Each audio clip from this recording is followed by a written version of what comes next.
নমস্কার, যোগা থেরাপিস্ট আর ন্যাচারোপ্যাথিস্ট মোম বলছি। ভেন্টিলেটর শব্দটা অনেকেরই জানা। জীবন রক্ষাকারী যান্ত্রিক শ্বাস নেবার যন্ত্র।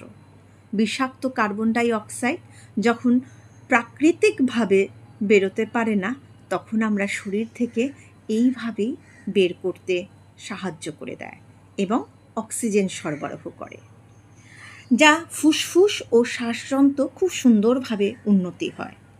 আমি তোমাদের একটা প্রাণায়াম দেখাবো, যেটা দুটো ভেরিয়েশনে করবে। 30 থেকে 300 বার করতে পারো। নাকি প্রাণায়াম ভস্তিকা, এটি খুব শক্তিশালী প্রাণায়াম। শরীরে বাত, কফ, পিত্ত ভারসাম্য বজায় রাখতে সাহায্য করে। না কি করবে, আমি যখন হাতটা উপরে তুলব, নিঃশ্বাস নেব, ছাড়বো যখন, ব্রিথ আউট, এইভাবে করো। এটা হচ্ছে নাম্বার 1। আর সেকেন্ড ভেরিয়েশন কি করবে দেখো, সেম উপরে যাব, হাতটা পুরো নিচে নামাবো, ব্রিথ ইন ব্রিথ আউটের সঙ্গে করবে।